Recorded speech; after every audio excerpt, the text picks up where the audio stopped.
You're now plugged into the Delphi podcast.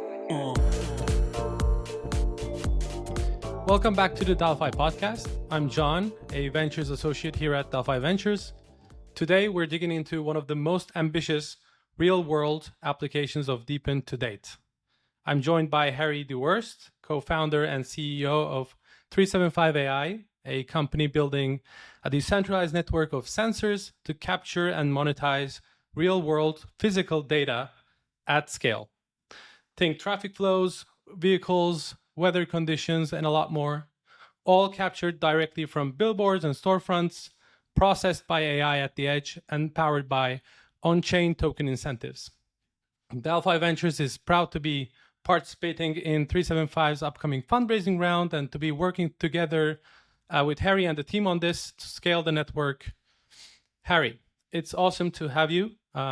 Let's get into it. Pleasure to be here. Thanks. So before we dive into the story of 375, I'd like to kind of hear your background. I know you have a very impressive run, both in Web2 and Web3, especially when it comes to monetizing data. And so why don't you share some of your insights and experiences that kind of led you to build 375? Sure. So I've been an entrepreneur most of my whole career, really. I started a company when I was in my 20s, and that was a business that was helping mobile operators monetize their users' information more specifically. So we raised investment from some leading venture firms in the Valley, Sequoia, Accel, as well as strategic investors like Vodafone and Telefonica, and we built a platform that enabled them to make sense and understand who their customers were, but then, of course, be able to target and profile them for paying customers, such as brands and advertisers.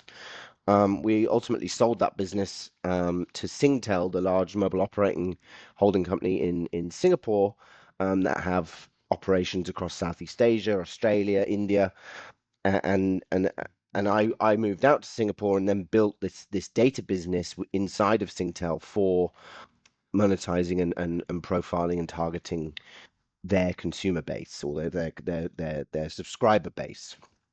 I then went on to be president at another data business called Bliss, which was using mobile phones as a way to understand people's movement in the real world. So apps.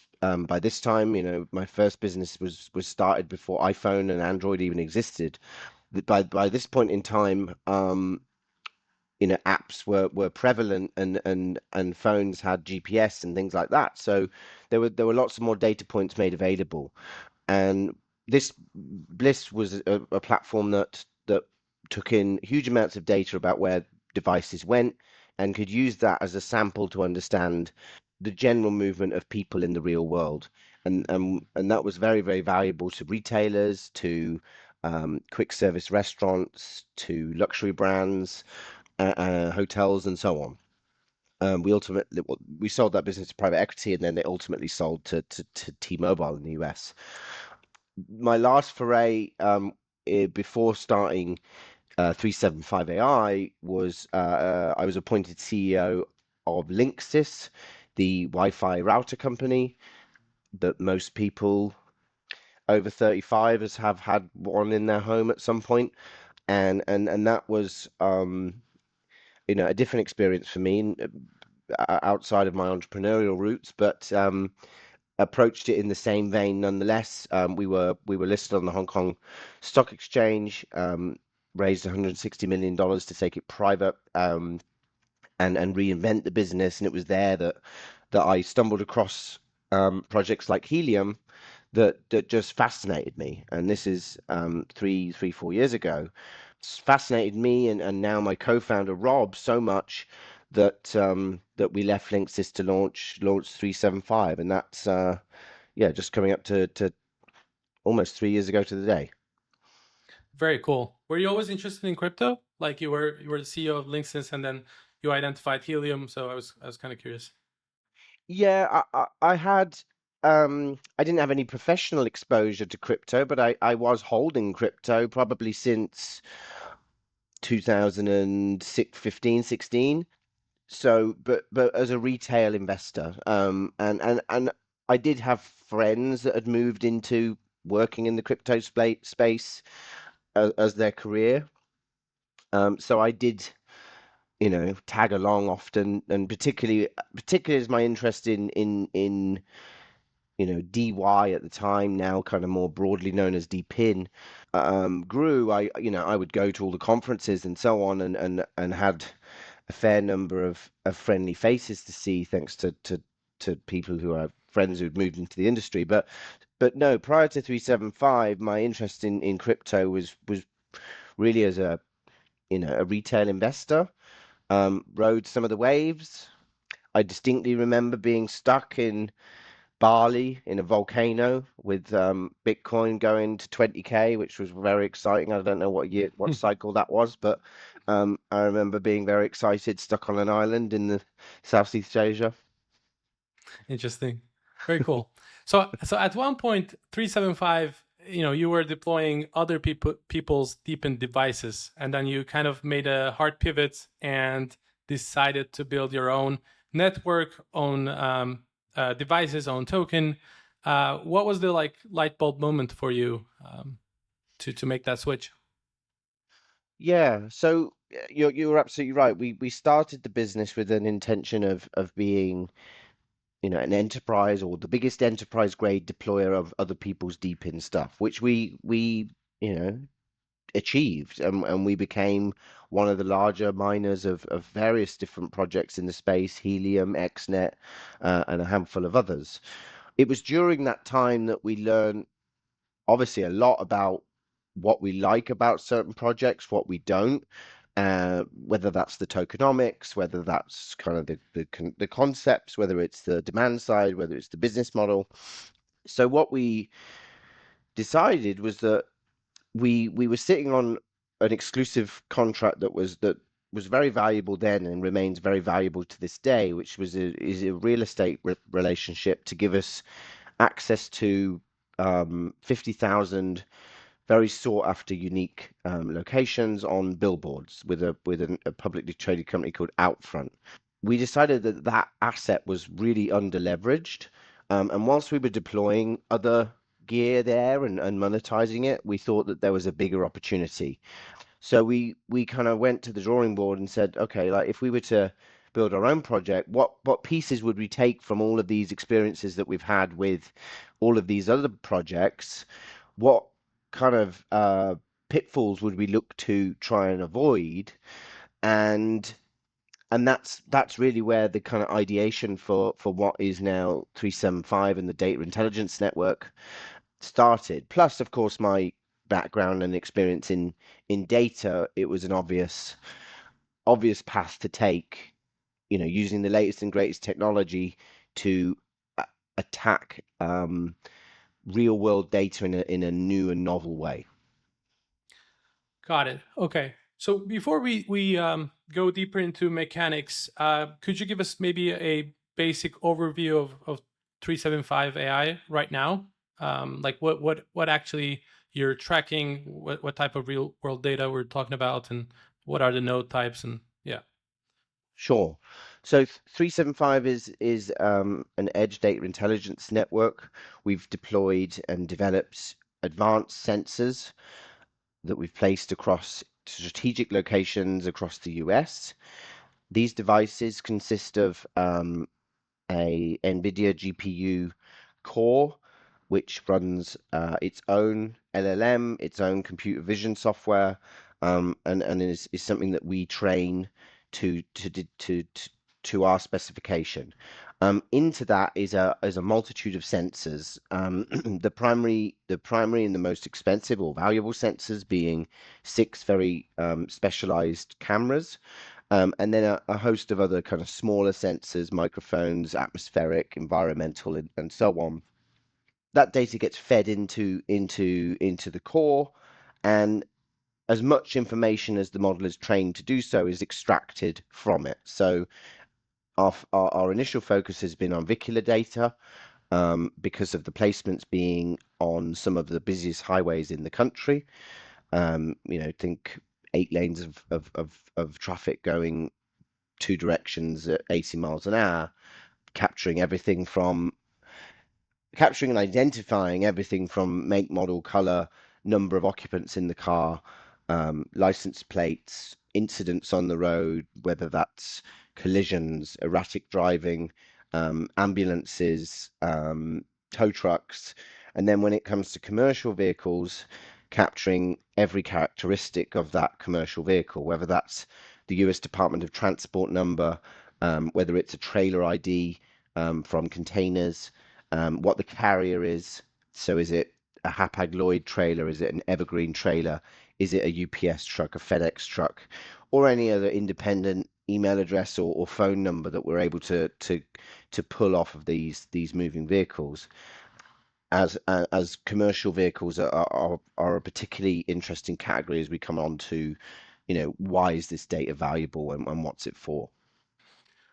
Okay, and I mean, everybody talks about like real world data being inherently useful and valuable, but it can also be quite noisy, right? Like it can be messy, unstructured. What makes like the data that you're tracking actually useful for businesses and make them willing to pay for it? Sure. I mean, of course, it's no surprise to anyone that there's millions and millions of cameras out there in theory capturing this information, but it isn't data. It's just video.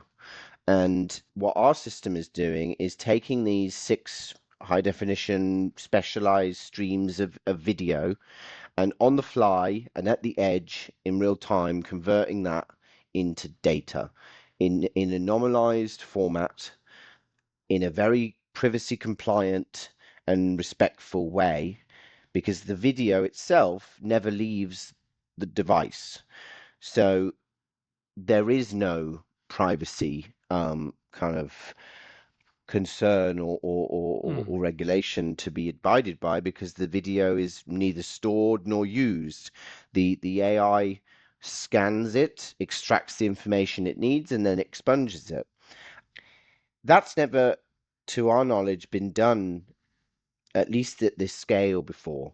And as we roll out more and more cameras and more devices, and we'll come on to a smaller form factor device that we've been working on, but it's normalizing that unstructured data into something that is usable. And of course, once it's into a usable format, you can combine it with other forms of data, and then you're off to the races. And really, this is the first time deterministic data about what's going on the corner of Broadway and Howard in New York has ever been possible. And that's thanks to the advent and development in technology. So, could you maybe like give a concrete some concrete examples of what type of data could be used for what type of application? I mean, one example that comes to mind is hedge funds and traders have been it's known that they've been tracking satellite and drone imagery, right, to gain an edge in all sorts of like clever ways.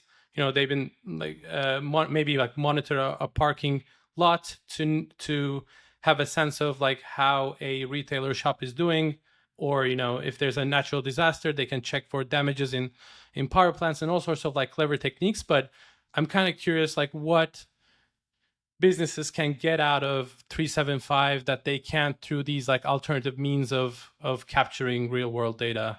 Yeah, some concrete examples would really help. Sure. So let's use that example there of hedge funds and satellite imagery. So the reason they're buying that data is to give them an edge on understanding whether Best Buy's results or Target's results or what Walmart's results are going to be up or down or left or right from forecast, and looking at parking lots and looking at the visitation of parking lots based on satellite imagery. That's a pretty cool way to approach it. Now the challenges are those images are only available when the satellite happens to be flying over that particular place. The image is expensive. They're very expensive to book and order those images.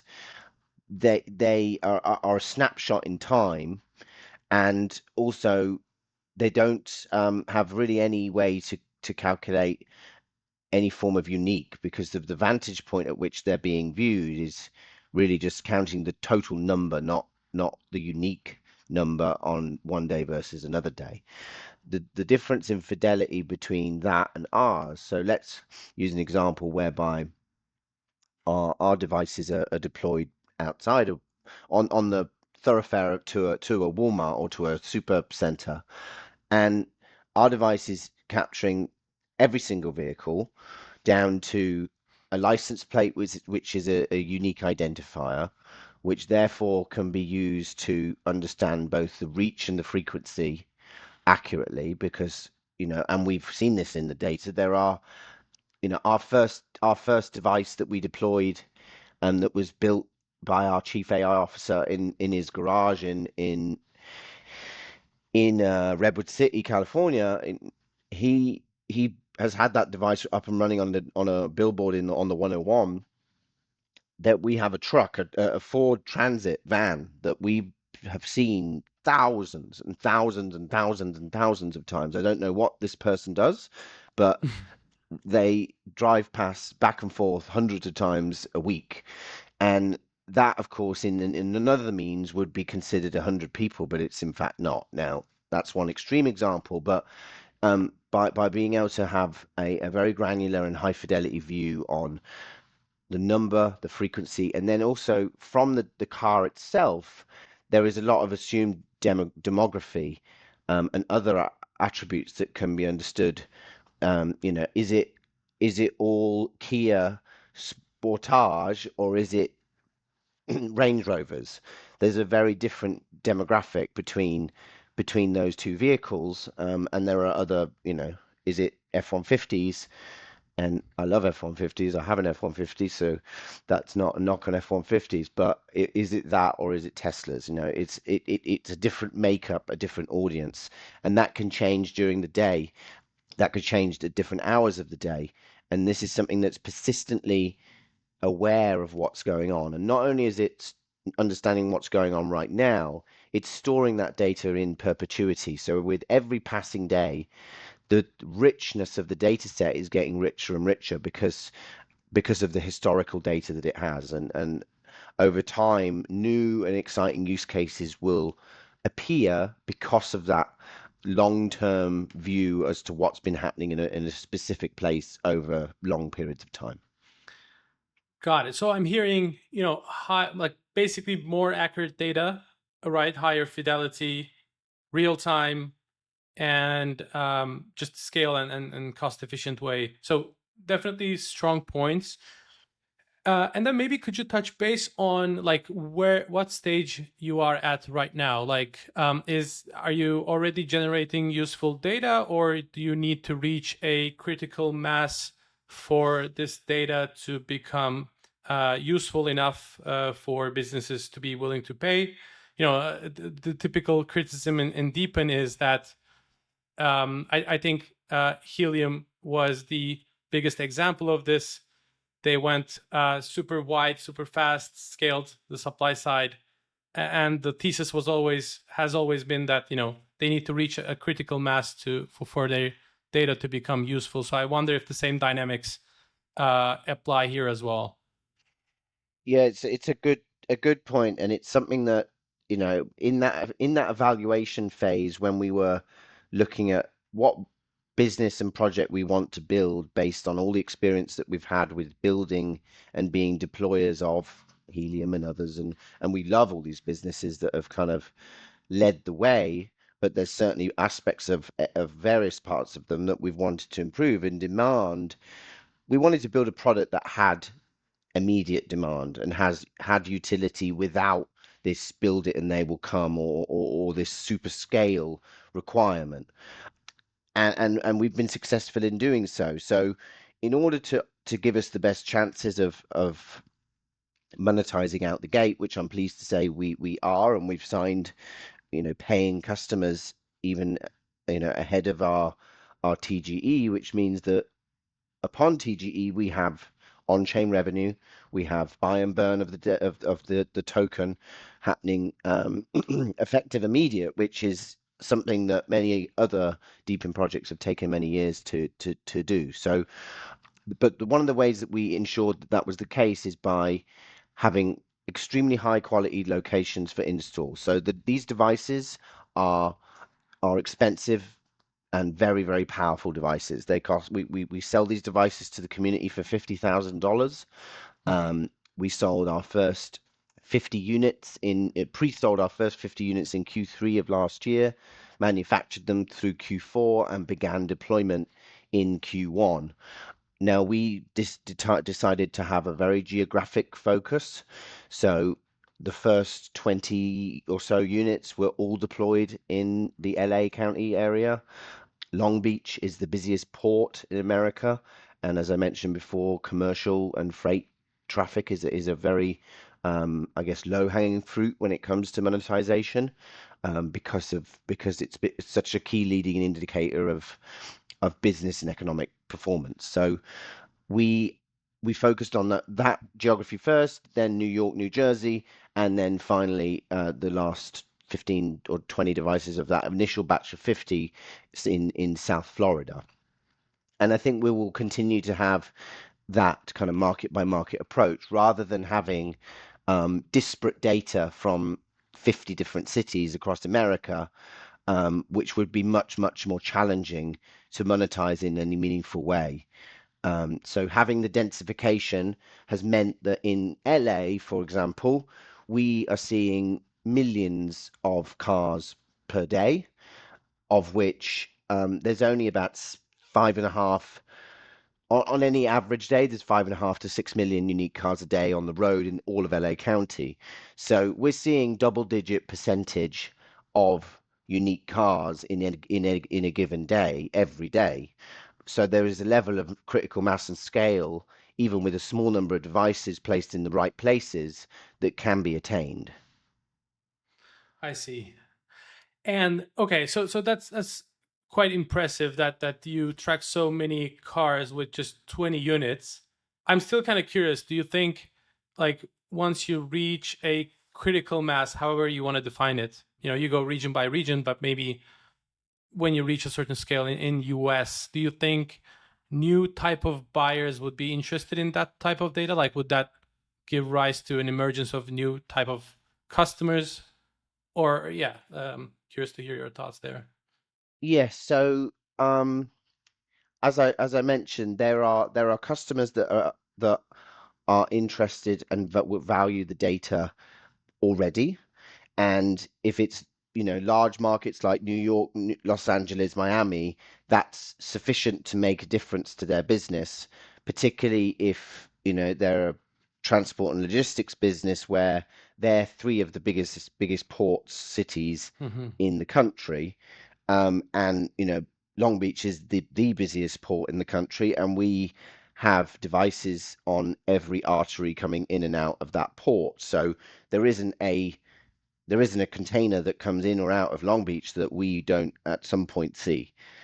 So that has enabled us to drive that monetization. There will be use cases that maybe do require more national coverage, or, have further requirements for data either in a city or in rural areas. And that's why we've developed a different size form factor, to if you want to think of these 375 edge devices as the big rocks, we need other data to be the sand that fills in the gaps between the rocks, to create the most comprehensive picture. So I think there are great use cases now. With national coverage, there becomes a greater number, and then with the elapsing of time, i.e. the data set is, years of data old, there's even further use cases that become available because of the nature of if you can fully understand the past, you're better able to predict the future. And therefore, if we have a year of data, then trend analysis is very, very feasible. If you just have a snapshot of a day, there's really no trend to be assessed.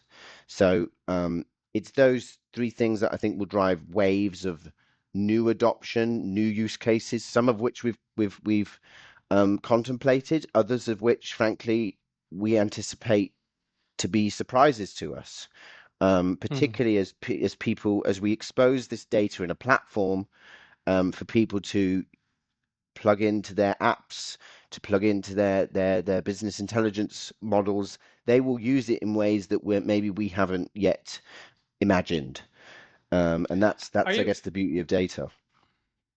so building a platform for others to plug in? So that kind of makes me wonder and ask, what's like, how do you you generated the data? How do you get it in front of the buyers? Basically, what's kind of your go-to-market strategy? So initially, and this is the way that many other data businesses bring their data to market. There are numerous data platforms and data marketplaces. Some are, owned by huge companies like Google and Oracle. Others are smaller and independent, and all of them have their own different niches and flavors as to what makes a client work with them versus another. And businesses, so say you're McDonald's or Coca-Cola or Walmart, you would typically have a preferred data platform. You don't often have many.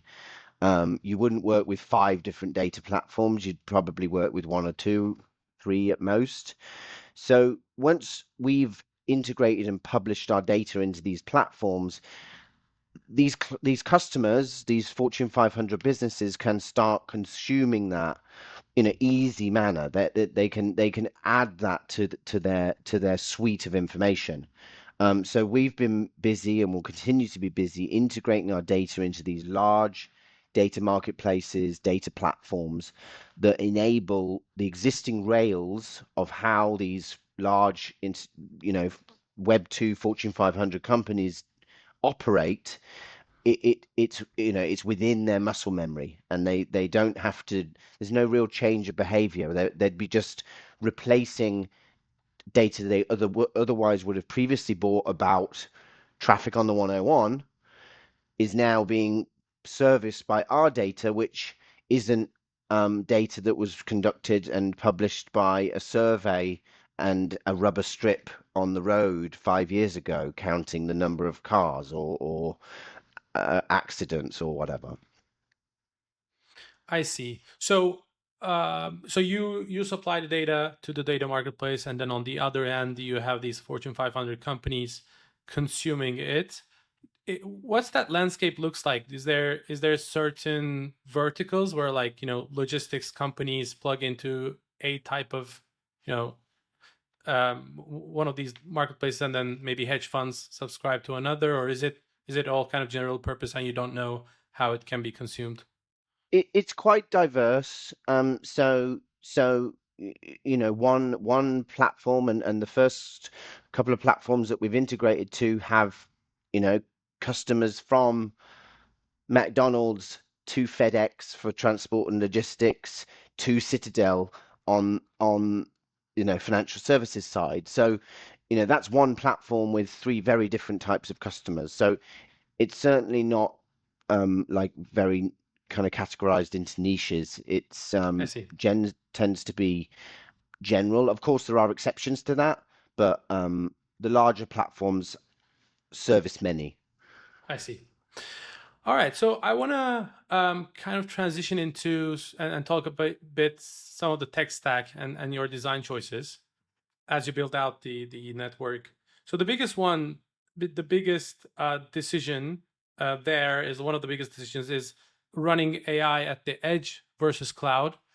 I think Hivemapper, if I'm correct, they're doing a little bit of both, but I think the heavier lift is on the cloud, whereas you kind of go on the other end of the spectrum and currently do everything at the edge.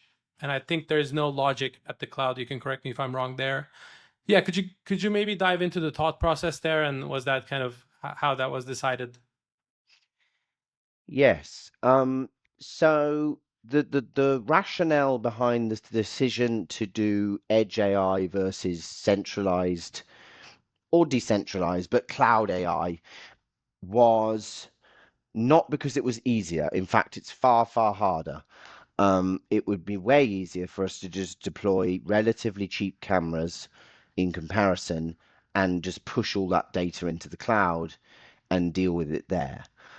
We decided not to have that architecture very intentionally for two reasons. One, efficiency, streaming that streaming and storing that kind of quantity of data at that fidelity of quality at scale is not trivial and would become onerous from a cost perspective over time.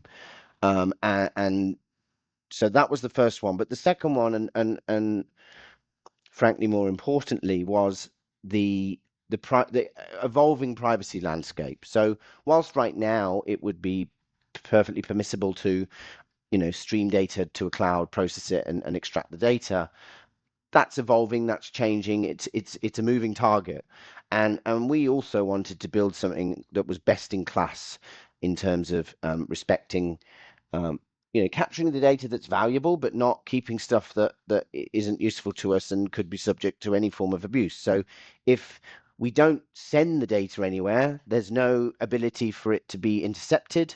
There's no ability for it to be used by any form of bad actor. So keeping the device processed locally at the edge, keeping the data processed locally at the edge has safety features inherently built in, and it's a very privacy first approach.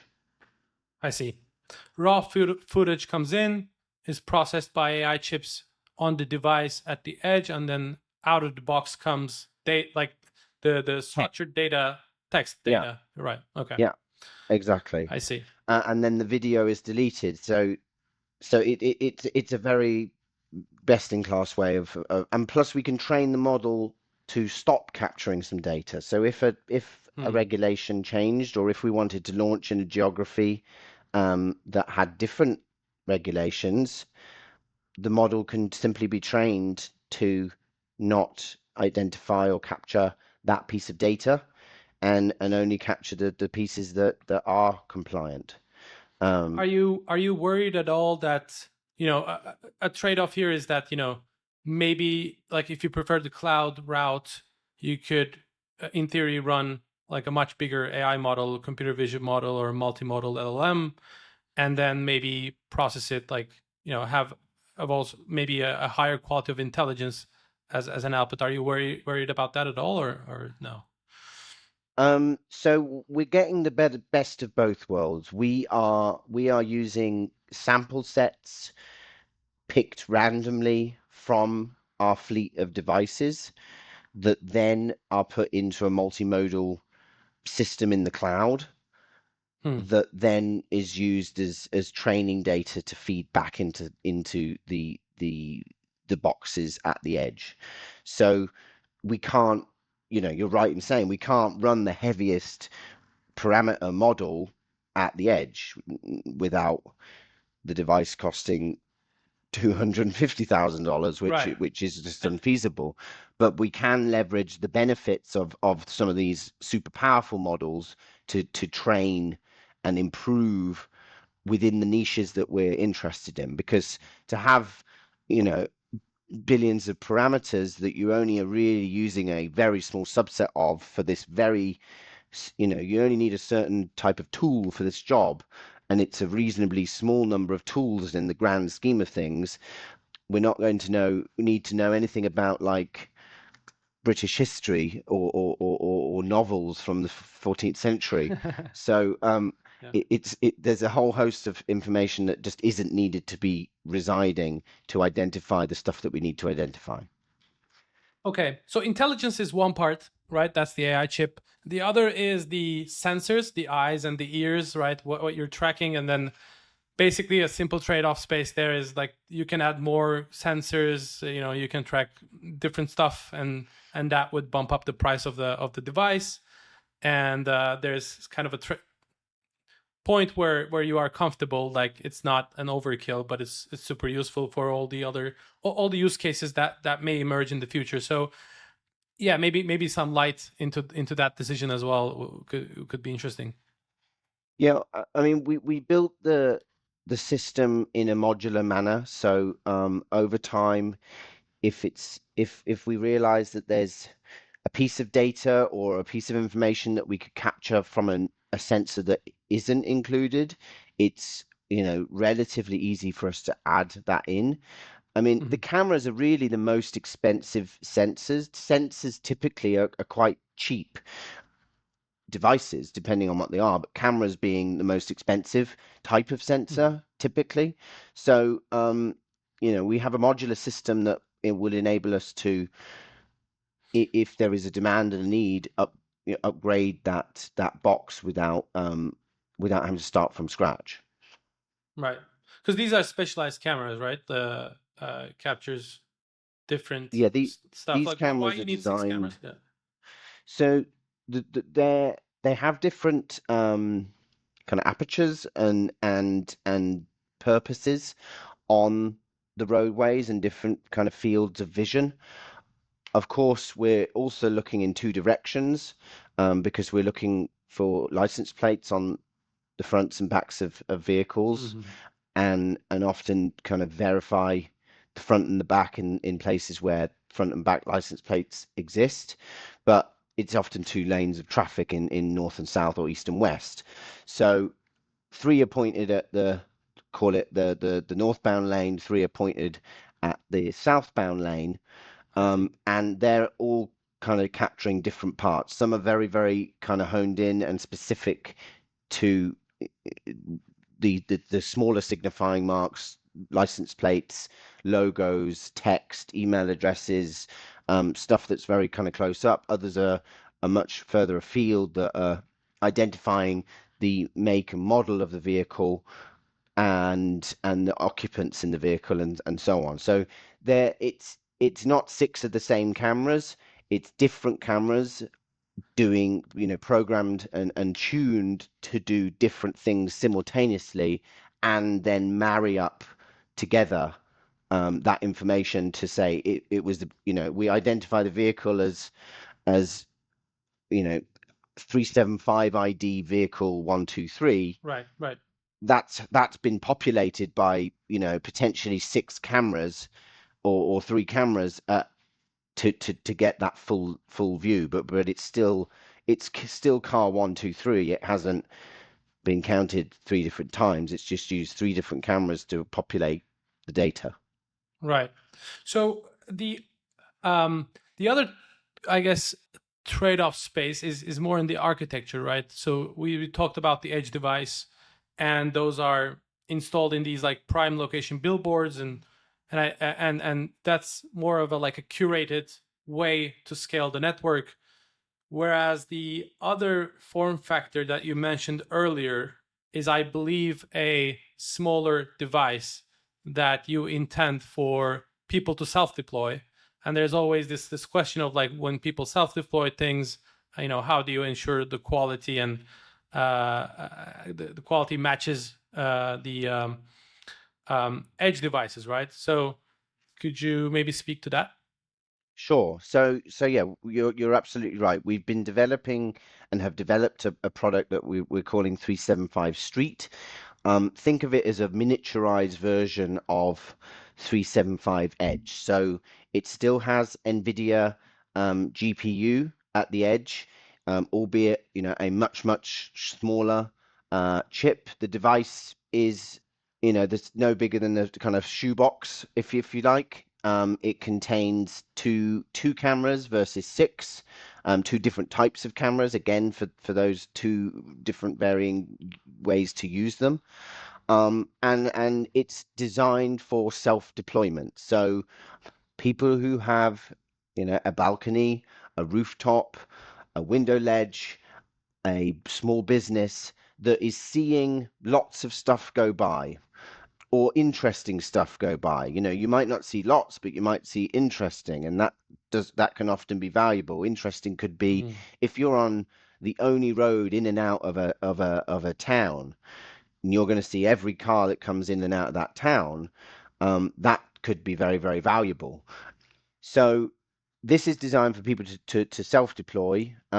It's very, very applicable to be placed in the same place. So if you're a Helium deployer and you've placed a Wi-Fi box in a cafe or in an amusement park, you could easily put one of these devices next to that Helium device, and Helium is monetizing by providing connectivity to users who are at the amusement park.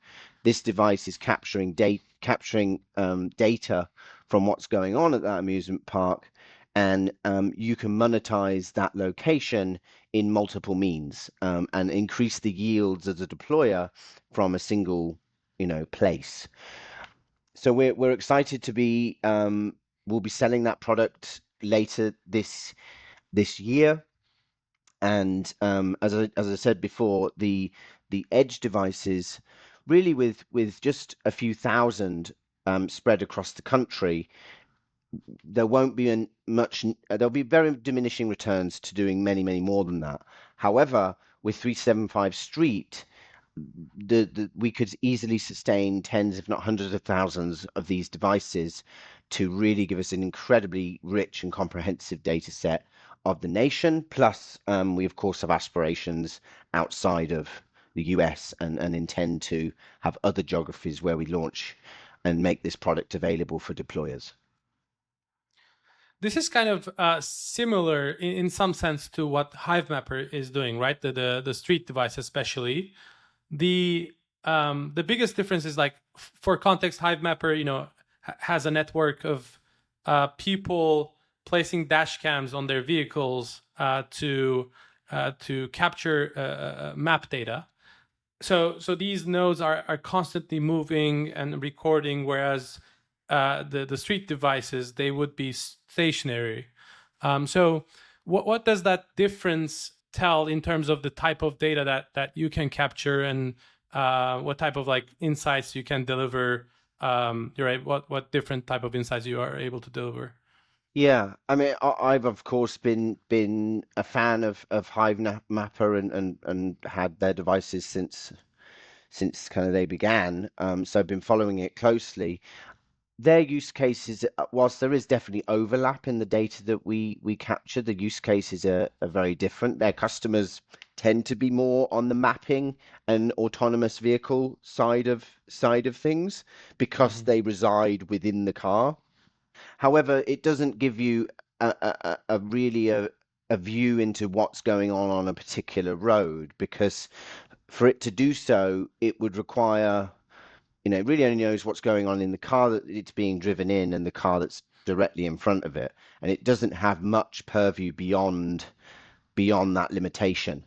And therefore, to capture how many vehicles are on the 101 right now would require every other car to have a Hivemapper in it, which is not feasible or reasonable to expect. So it isn't a good proxy for determining the general traffic flows, Mhm. because it's a sample based system. When you deploy a camera of ours, 99% of the time it's going to extract information about every single vehicle, regardless of whether that vehicle has anything running inside it. It's not dependent on the vehicle to be running a piece of software or an app or so on. But whilst I mention apps, we should definitely talk about 375 Go whilst we Let's um, do it. were talking about 375 Street. Yep, would love to hear it. So 375 Go is something that we launched in testnet in November, December last year. At pretty much at the same time we started deploying the 375 edge devices. This is a way for anyone to get involved in 375 and think of a phone as the smallest sensor on our network. Phones are they obviously have cameras, they have microphones, they've got all kinds of other things. They have LiDAR. So there are very many things that can be done from that device that could be useful data to add further incremental information to our network. Like you had the rocks and sand analogy, so this is kind of like the This water. is the That's what I dust, imagine. the dust or the water. Yeah, Yeah. um, exactly. Um, Okay. the, that's exactly right. So today we have 200,000 people, and thank you to everyone who overwhelmed us with the support for the app during this test net, and we continue to have thousands of people sign up to contribute information. And today we're capturing relatively passive information, so it's location data, where that device is. It's all anonymized, and it's also RF signature information. So what networks does that device see, be it cellular, Wi-Fi, Bluetooth, etc. And then if you're connected to any of these networks, what are the speeds? Which is a useful piece of data for ISPs, mobile network operators, MVNOs, WISPs to understand network congestion, understand where their competitors have better quality of service vis-a-vis themselves. But our intention with 375 is to continue to work with this community to create more and more meaningful ways at which they can add value to the data, that value to the network that we can then monetize. So we're going to be integrating solutions into the product that have a more active participation. So if you're a 375 Go user in Paris and we have a customer that wants to know the price of real-time gas prices in gas stations across Paris, and we have 5,000 people in on 375 Go that could go and get that data, we could fulfill upon that in potentially a matter of hours. And that could be monetized. Those users could be rewarded for their participation, and that will create more network utility, which will drive buy and burn. So that's just one kind of basic example, but we anticipate there being many ways for us to leverage this audience, leverage this community of incentivized people to carry out tasks that relate to the things that your phone can do anyway. Awesome. The another analogy or comparison that came to mind is with Grass. Grass is a leading DePIN project. It's a portfolio company of Delphi Ventures. What they're doing is it is actually similar to what you're doing in some way, right? Because they capture real-time data, web data, digital data from the web, and you are like capturing real-time physical world data from roads, cities. So it's quite kind of similar in that respect. With Grass is it's pretty evident now that there is significant demand from LLMs to use that data for live context retrieval, because LLMs they want to know what's happening in the web, right? What level of confidence you have the same happening in the real world? How soon, or do you have any thoughts there? Basically, are we going to have robots, autonomous physical AI devices that's going to want real time world data? I mean, yeah, the answer is it's inevitable. It's not a question of if, it's a question of when, and I think when is like on our immediate horizon. Mm-hmm.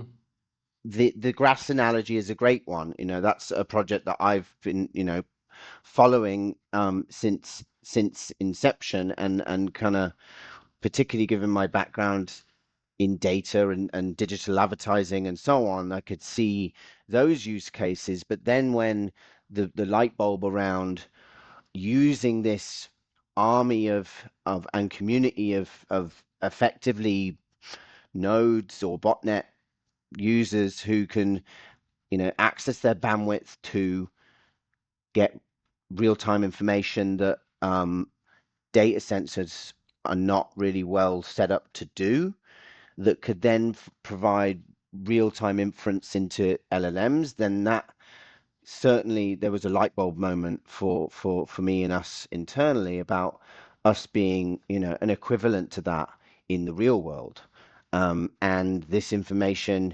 being incredibly valuable to the LLMs, or to customers of the LLMs. Of course, businesses can upload proprietary data sets into their LLMs, whether that's their own customer data or other third-party data, of which, if you're FedEx, the movement of vehicles is paramount to your business, and if an LLM doesn't have it, you're going to put it in there. So they would either buy it from us, but of course we would hope over time that we will develop relationships with OpenAI, Anthropic, XAI, etc., to be a leading proprietary data source for physical information, physical Yeah, happenings. I think a meaningful difference, another meaningful difference there could be, Grass is they identified the demand as being, live context retrieval, so it's more so on the inference side, whereas because there's no edge in terms of pre-training data on the web. All the data is out there, and so there's not a meaningful difference edge to gain. But that's not the case in the physical world, right? We actually lack high quality data in the physical world. So maybe like at some stage it could be quite interesting to serve these like training use cases as well in the physical world. Yeah. Yeah, I mean, the LLMs don't have eyes and ears in the real world. They definitely have eyes and ears in the digital realm, and they've read everything and watched everything and listened to everything that they could, and they'll always be ahead of anything new they will have already read before we've even know exists. But they have a huge sensory blind spot to the real world, and I believe that that's a fourth dimension to which they will unlock, and particularly in robotics, automation, autonomous vehicles, further information again beyond that of their own sensors. A Tesla can only see as far as a Tesla can see.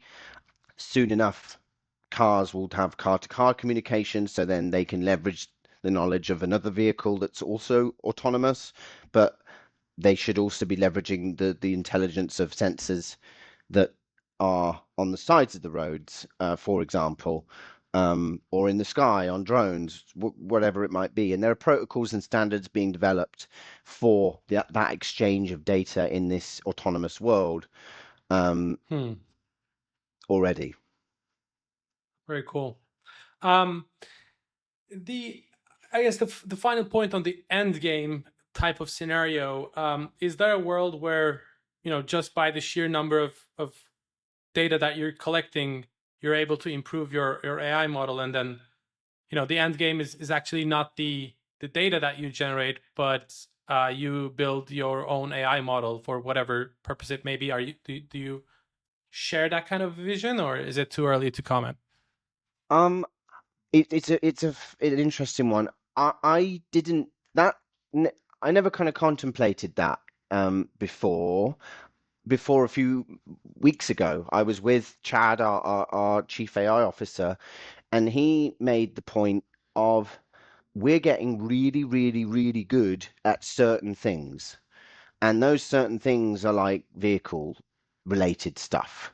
So, he believes that given the quantity and scale of data that we're training upon, and the quality of the data that we're training upon, that we quite quickly, if we're not already, becoming like the very best at identifying vehicles, and then identifying incidents, accidents, erratic driving, all the other things that become related to automotive, and those elements certainly could become a commercial part of the business, because there will be needs for that aren't necessarily met by open source object recognition, generic things which we use and are brilliant.